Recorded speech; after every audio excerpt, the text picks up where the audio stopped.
आघाडी आहे। या प्रसंगी मी जी वचनं जी वाचणार आहे, जो शास्त्र भाग आहे तो पुढील प्रमाण आहे। संत लुकाने लिहिले सुवर्तमान, संत लुकाने लिहिले सुवर्तमान याचा 21वा अध्याय, यातील 10 ते 19, लूक 21 10 ते 19, लुकाने लिहिले सुवर्तमान याचा 21वा अध्याय, यातील 10 ते 19 मग त्याने त्यांना म्हटले, राष्ट्रावर राष्ट्र व राज्यावर राज्य उठेल, मोठमोठे भूमिकंप होतील, जागोजाग मर्या येतील व दुष्काळ पडतील आणि भयंकर उत्पात व आकाशात मोठी चिन्हे घडून येतील। परंतु हे सर्व होण्यापूर्वी ते तुमच्यावर हात टाकतील व तुमचा छळ करतील, तुम्हाला सभास्थाने व तुरुंग याच्या स्वाधीन करतील आणि राजे व अधिकारी यांच्या पुढे माझ्या नावासाठी येतील। यामुळे तुम्हाला साक्ष देण्याची संधी मिळेल। तेव्हा उत्तर कसे द्यावे याविषयी आधीच विचार करावायचा नाही, असा मनाचा निर्धार करा। कारण मी तुम्हाला अशी वाचा व बुद्धी देईल की तिला अडविण्यास किंवा तिच्या विरुद्ध बोलण्यास तुमचे कोणी विरोधक समर्थ होणार नाही।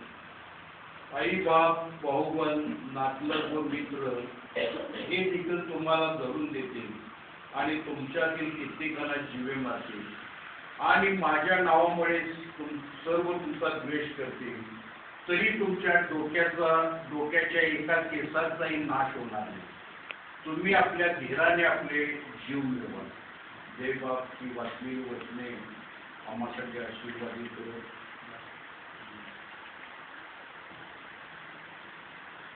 या वाचलेल्या वचनाच्या आधारे, एक 2-3 वचनाच्या आधारे मी आपल्याशी थोडं विस्तृत करण्याचा प्रयत्न करणार आहे। मी सुरुवातीला किंवा हे जे पहिलं वचन मी जे वाचलेलं आहे त्या वचनामध्ये स्पष्ट म्हटलेलं आहे की राष्ट्रावर राष्ट्र, राज्यावर राज्य उठेल। म्हणजे आज जगामधलं कुठलंही राष्ट्र जरी बघितलं किंवा कुठलंही राज्य जरी तुम्ही जर बघितलं, त्या राज्यामध्ये शांती असलेलं तुम्हाला दिसणार नाही। म्हणजे आपल्या देशाचं जरी उदाहरण जर घ्यायचं झालं तर या केवळ राष्ट्रामध्ये नव्हे तर राज्यामध्ये देखील या संघर्ष निर्माण होत आहे। आता उदाहरण म्हणून सांगायचं झालं तर या कावेरीच्या पाणी प्रश्नावरून या तामिळनाडू म्हणा किंवा कर्नाटक म्हणा किंवा पांडिचेरी आंध्र प्रदेश या राज्यांच्या मध्ये एवढा तणाव निर्माण झालेला आहे आणि ही राज्य एवढा संघर्ष करत आहे की केंद्र सरकारला देखील हा प्रश्न कसा सोडवायचा अशा प्रकारची चिंता ही निर्माण झालेली आहे। आणि अशा या अवस्थेमध्ये म्हणजे आपलं सर्व काही हे चाललेलं आहे। आणि यानंतरचा एक दुसरा उल्लेख मी दुसऱ्या वचनामध्ये आपण केलेला आहे तो दुष्काळाच्या संदर्भात। म्हणजे आज एक बातमी अशी मी रेडिओवर ऐकली की बीड जिल्ह्यातील काही तालुक्यामधून लोक स्थलांतर करत आहेत। त्या तालुक्यामध्ये पाऊस नाही, पाणी नाही, काही नाही, अन्न नाही, काही मिळत नाही, याची बातमी आहे। म्हणजे तुम्ही जर बघितलं तर 1-2 तालुक्यामधली अशी खिरी ओस पडलेली आहे। म्हणजे कुठं काम मिळते काय, कुठं अन्न मिळते काय, त्या ठिकाणी ते लोक चाललेले आहेत। कारण का आज हा कोणता महिना आता सुरू आहे, या डिसेंबर महिना सुरू आहे आणि पावसाचे दिवस कधी येतात, जून मध्ये। म्हणजे 6 महिने कसं घालवायचं त्या लोकांच्या पुढे प्रश्न आहे। आणि म्हणजे शेवटी तिथं राहणं ते शक्य नाही म्हणून त्या भागातले लोक हे स्थलांतर करत आहेत। आणि अशा प्रकारची भीती म्हणजे कसं आपलं उर्वरित म्हणजे त्या भागांमध्ये आपण कसं राहायचं या अशा प्रकारची जी चिंता त्या लोकांना राहून लागलेली आहे। आणि एक संकट जी निर्माण जे होत आहे हे या ज्या समस्या ज्या का निर्माण होत आहेत तर याचा जर विचार जर आपण जर केला तर याचं मुख्य कारण म्हणजे आम्ही या देवापासून दूर चाललेलो आहोत। जे देवाच्या सानिध्यामध्ये आपण जर राहू शकलो, या देवाजवळ आम्ही अधिक येऊ शकलो, त्याच्या सानिध्यात आपण अधिक जर येऊ शकलो तर ही जी नैसर्गिक संकट जी आहेत की नैसर्गिक स्वरूपाची आपल्याला दिसतात परंतु ती कृत्रिम स्वरूपाची, ही कृत्रिम स्वरूपाची संकट आपल्याला फारशी या गंभीर राहणार नाही. आणि म्हणून यानंतरची वचनं जर मी प्रत्येक वचनाकडे मी आपलं लक्ष वेधणार नाही, परंतु यानंतरचं जे वचन जे आहे माझ्या दृष्टीनं महत्वाचं आहे. म्हणजे ही जी कठीण अवस्था आहे या कठीण अवस्थेमध्ये तुम्हाला हे देवाची साक्ष देणं हे योग्य ठरणार आहे.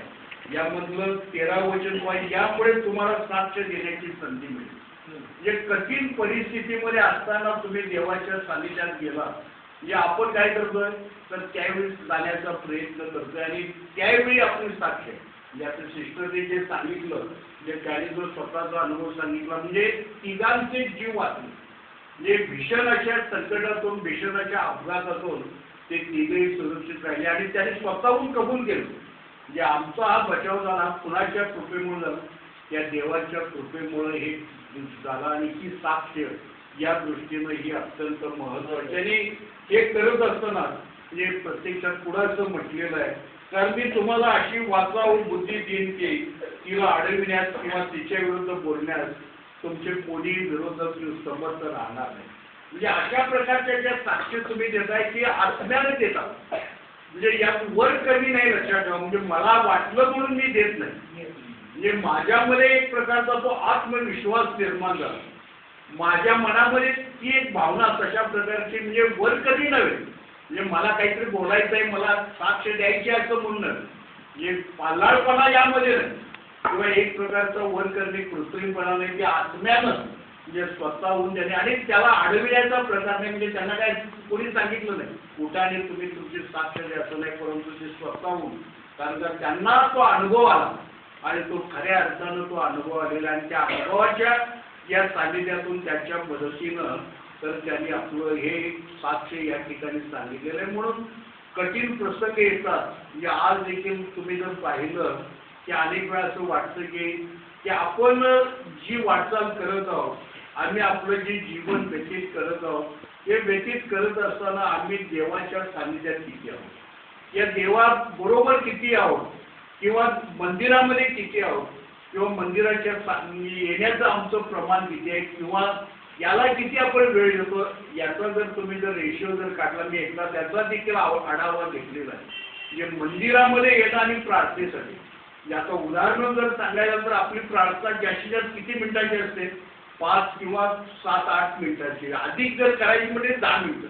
आणि तुम्ही जर वर्षातली जर 10 मिनिटं जर काढली तर किती मिनिटं होतील ते, म्हणजे तास जर मोजले तर ती नगण्य होतं. म्हणजे आपलं झोपण्याचं तुम्ही तास मोजा, म्हणजे दिवसातून तुम्ही किती तास विश्रांती घेताय, किती तास आपण झोपतोय, याचा जर आढावा जर घेतला आणि प्रत्यक्षात या देवाच्या सानिध्यामध्ये आपण किती वेळ घालवतोय याचा जर विचार जर केला तर आपल्याला खरोखर मनाला चांगलं तितकंच योग्य वाटत नाही. म्हणजे त्यापासून आपण म्हणजे फारच म्हणजे आपण किती वेळ देतोय याचा जर आपण जर विचार जर केला तर आपल्या मनालाच देखील तितकंच बरोबर वाटत नाही. आणि म्हणून आज आपल्याला या दृष्टीनं विचार करणं आवश्यक आहे. म्हणजे त्याचा आपण एक या नूतन वर्षामध्ये वाटचाल करण्यापूर्वी जे आता काही एक अर्ध्या तासानंतर आपण त्या वर्षामध्ये या नव्या वर्षामध्ये पदार्पण करणार आहोत आणि पदार्पण करत असताना आपण त्याचं प्लॅनिंग नियोजन करूया. आणि आपल्याला आता यानंतर काय करायचं आहे, म्हणजे झालं ते झालं असं नाही. म्हणजे नव्या आता मगाशी पालसाहेबांनी सांगितलं जुन्याची होऊन गेलं, या नव्याचा विचार करा. परंतु जुन्याचा विचार करत असताना म्हणजे आपलं म्हणजे त्याचं सिंहावलोकन देखील करणं महत्त्वाचं. म्हणजे काय आमच्यामध्ये राहिलं गेलं, काय करायला पाहिजे होतं, आपण म्हणतोय की नाही. म्हणजे या वर्षी जर आपण जर अधिक एवढं जर धान्य घेतलं असतं तर वर्षाला पुरलं असतं, म्हणजे हे कमी पडलं आपल्याला आणि त्यामुळे जास्त किमतीला आपल्याला उरलेलं धान्य घ्यावं लागलं. हा जसा आपण विचार करतोय त्या प्रमाणामध्ये या देवाच्या वचनाचा, देवाच्या प्रार्थनेचा देखील आपण हे विचार करणं हे महत्त्वाचं. आणि त्याकडे आपण तेवढं लक्ष देत नाही, त्याकडे आपण तितकं गांभीर्यानं आपण लक्ष देत नाही. आणि अशा अवस्थेमध्ये या विषयी जे 17 वचन सांगतं की आणि माझ्या नावामुळे सर्व तुमचा द्वेष करतात. म्हणजे तुम्ही जे ज्या पद्धतीनं साक्ष देता किंवा देवाचं वचन सांगतात हे सांगत असताना काही जण तुमची अवहेलना करतील, काही जण तुमचा द्वेष करतील. परंतु द्वेष जरी झाला तरी ज्या उद्दिष्टासाठी आपलं हे चाललेलं आहे, ज्या हेतूच्या पूर्ततेसाठी आपण प्रयत्न करत आहोत त्या प्रयत्नापासून आपण परावृत्त होता कामा नये. याचं एक महत्वाचं कारण म्हणजे या 18व्या वचनामध्ये सांगितलेलं आहे, तरी तुमच्या डोक्याच्या एका केसाचाही नाश होणार नाही.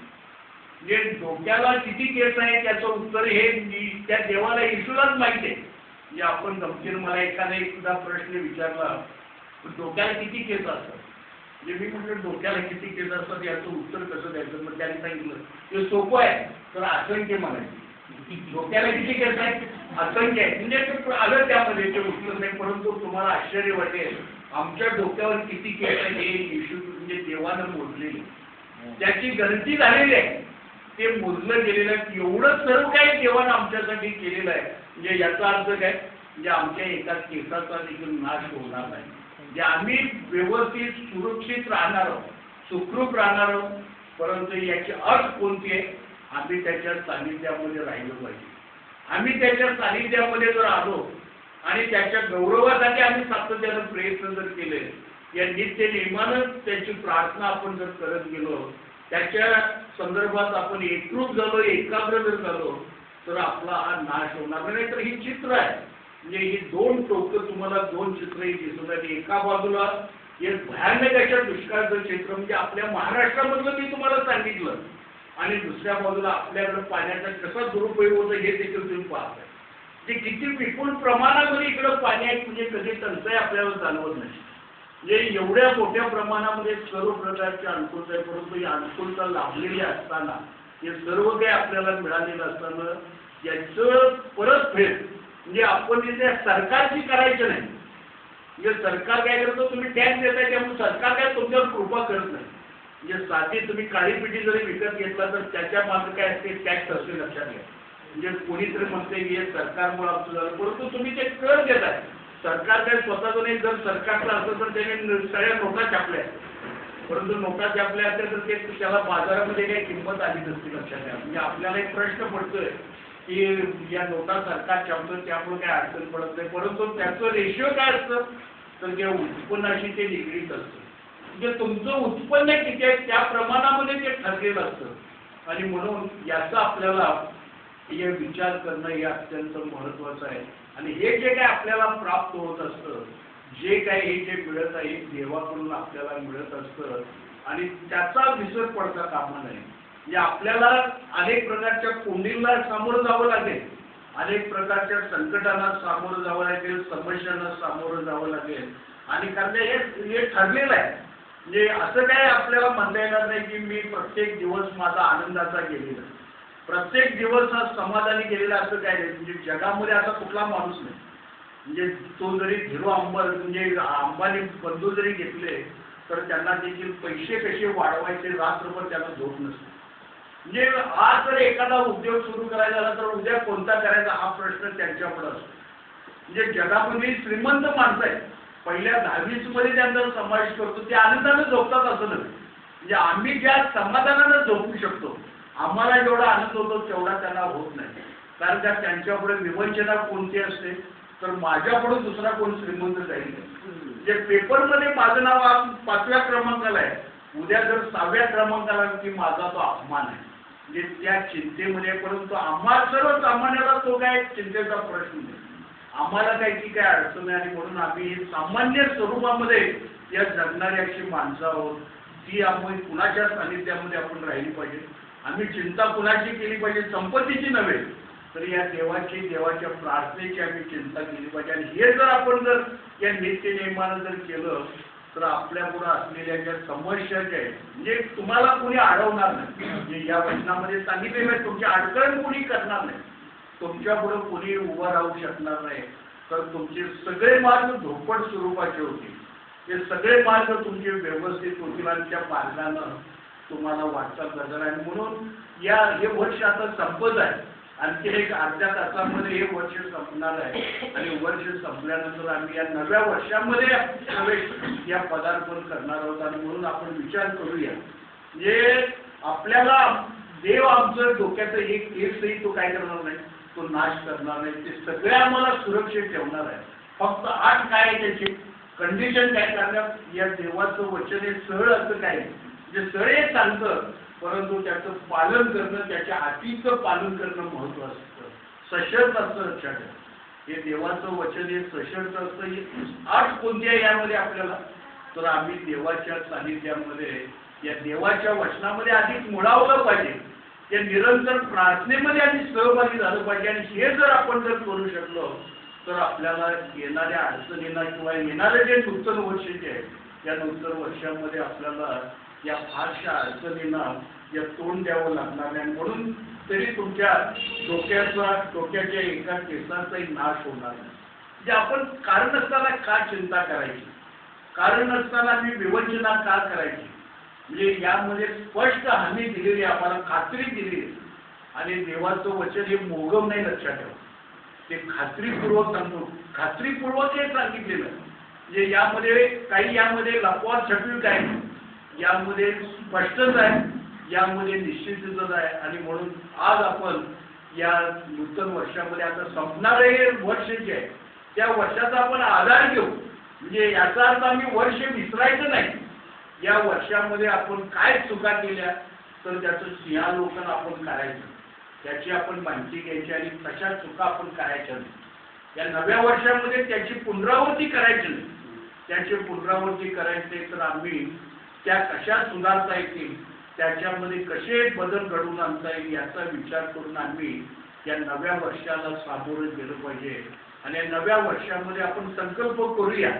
या नव्या वर्षामध्ये आपण निर्णय करूया की आम्ही अधिक कुणाच्या सानिध्यात आलं पाहिजे, या देवाच्या सानिध्यामध्ये आलं पाहिजे. मंदिरामध्ये आपली अधिक उपस्थिती असली पाहिजे.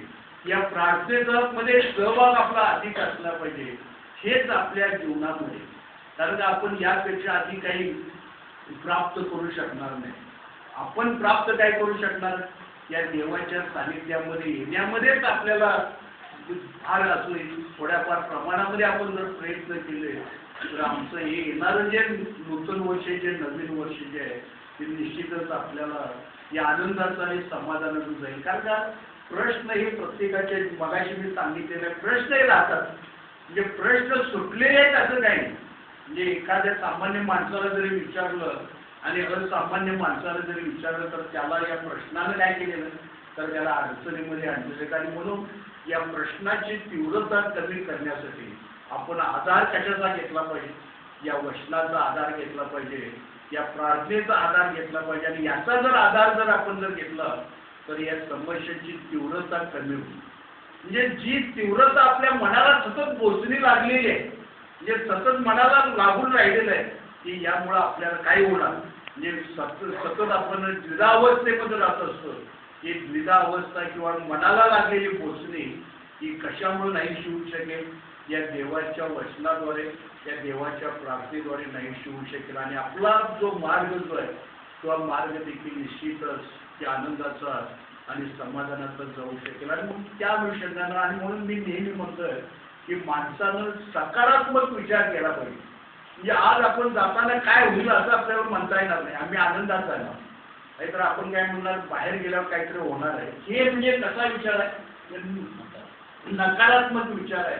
परंतु आपण सामोरं जात असताना ही पॉझिटिव्ह थिंकिंग ज्याला आपण म्हणतोय, या सकारात्मक विचारसरणी ज्याला आपण म्हणतोय, तो जर विचार आपण जर समोर ठेवून तर या नूतन वर्षामध्ये जर आपण जर वाटचाल जर केली आणि देवाचं सानिध्य सतत जर आपण जर धारण जर केलं तर आपल्याला कोणत्याही बिकट अशा समस्या आहेत, म्हणजे असं कोण म्हणणार नाही मी म्हणतोय आणखी, परंतु त्या समस्याची तीव्रता राहणार नाही, त्या समस्या भीषण स्वरूपाच्या राहणार नाही, त्या समस्या येतील आणि त्या जातील देखील. आणि तेवढं त्याची अडचण आपल्याला भासणार नाही. आणि आपण सुरक्षित राहू आणि आपल्या डोक्याचा केसाचा देखील नाश होणार नाही. ही खात्री कोणी दिलेली आहे, म्हणजे देवानं आमच्यासाठी दिलेली आहे, वचनाद्वारे दिलेली आहे. आणि म्हणून याचा आपण विचार करू आणि या नूतन वर्षामध्ये पदार्पण करण्यापूर्वी या वचनाद्वारे, या विचाराद्वारे आपण वाटचाल करूया.